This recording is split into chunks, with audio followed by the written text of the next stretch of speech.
tun naya pur chata in soifiana kan ngai thlain kan roi ak zo chia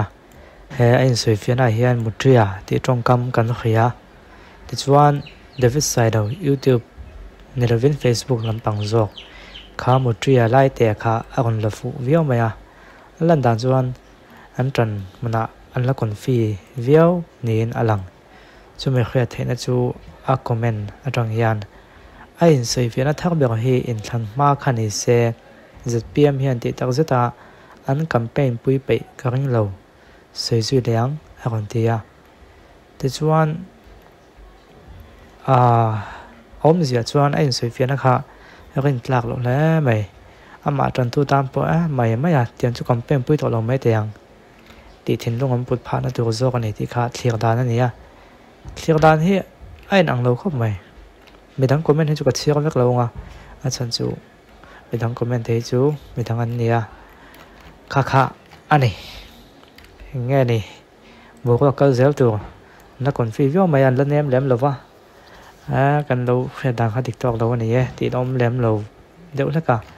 chu wang chuan in thu alang ai nam chho zel don tiang thu ma hi ena ma chuan a thavio mai han ngai nam chho zel te se ten chu lawa helai hianin chu lawa an tia chu lawa chuan te so kang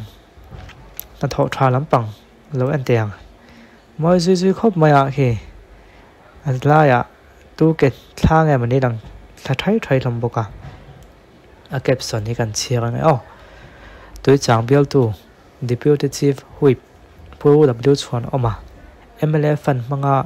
sial hoka an na tho mek chu voin khan tho zo anita Deputy Chief Whip Pu W chuan oma MLA fan manga na tho mek chu voin ni som ni patni voin ni som ni bothom ani to April sang ni som ni pali tho tan ni khan tho zo anita he fan hi cheng pa som za sang sing nuai ngaman ani nuai ngamanga tho ania a sei zong hi meter somruk te panga point panga vel ania a zaw zong hi meter thum le point panga le azim la ya meter ni le point panga vel ani bok mehing kalna tur bik a hian chekar tile pha vek ani boka ten asir lama hian lungrem ani bok veng chung mi te le par chi khoi tu te po fan pe tu pu W chuan oma chunga hian an lom hle ni tuilet nu avoi khat ma motor la kal ngai lo na le motor akal ve theita motor la kal ngai lo na motor akal ve theita ti zo ka ni khotlang tan phason na zel ania alomum hle mai ti nia comment ai hian avoi ve ke chu ka tlan ngam lawang ten te thun khatin moi nai taka che ai chuan atlo tu ha thazok tiang mai post valley sim tum te u an na lian tham zo rong deng chuak thei thil kan mudu ti te ren ai comment lama to an dong song thape lo re mai step kal ai khen motor local si se ti te an thok thai na moi em ti chu om ve ne pho bok ani nia impon se ava han thalo ve mo le khi chu le en rang pon ti ai chona ji azia tu ngai phat me tiang tin kan thu dang le chuan Mizoram Public Service Commission MPSC kan ti thun kha nalak dana thil fel hlel nia pu chui chiang tura an ruat pu Michael lalman zuala IAS retire chuan voin ani lo chunak tu ka report a pe manarin thu zalena khel he chu ka channel danga khan kan ti toin ka khetlata ma se kan chiar chuak ve ram khoi mangai zaleni na piak na chuan pueman zuala he chuan ina thil chuina enga moti fel tur tle ala ti soin voina pe man lo chuan nak tuk ni lai nia a pe manarin thu soi ni kan va khat chak to ve to tarlan tongin MPSC in Combined Civil Service le sokar nadang alak la na thil fel lo mania puin MZP chuan MPSC chairman Jesse Ramthanga IS chu bang turinam phuta aban lo wangin kal ta thotan ni tang khan MPSC na thok te pisa kal tu andangani tholani khan Mizoram sokara Vigilance Security chuan secretary chuan security te MPSC nalak na thil fel lo nia soi hi chui chiang turin chief secretary lui MPSC member le chairman na po lo thok to lalman zura chuwa ta ni sakai chungan thil mudan report he do turin ti ania ML Manzula hi MPSC member kumli om towa kumrok chung chairman na alo chel to bok ani so no lo nei venwal to boka he report kan ngak lela voila chun chuak man don lo ni na langa nak tu kai ro kan khe thei thu ka ngai la ka helam hle mai ole tun nai thil thleng vel wang te ponin ka khia hi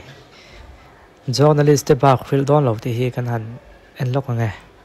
chumphai not le chumphai south join vc chuan khotlang thil thleng media taklan ngai chi te chu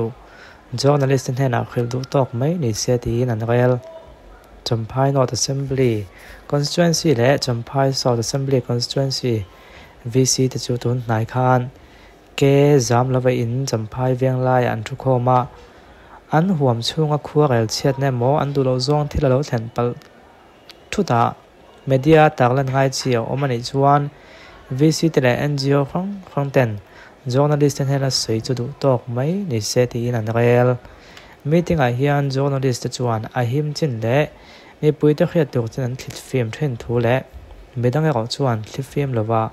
an ti chu pop then awangin thu de da tu china film khu tu thu soilan ani thakop mai hetila hian kan journalist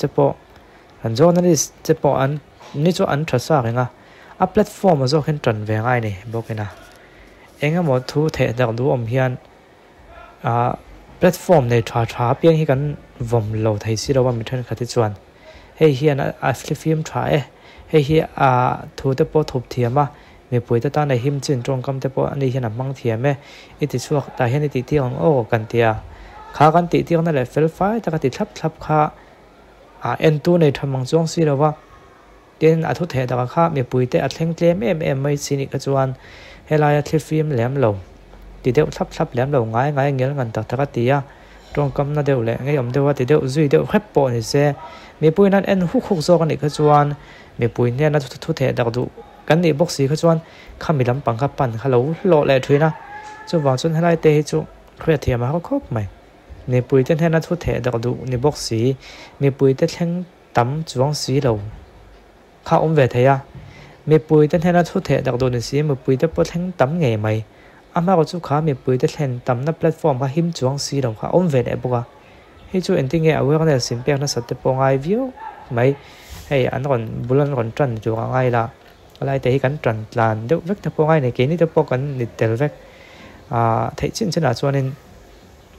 thlet film te po hi thaviau mai hemi news bi ka ngat phei chuan ti kha ka han soibel la kan chu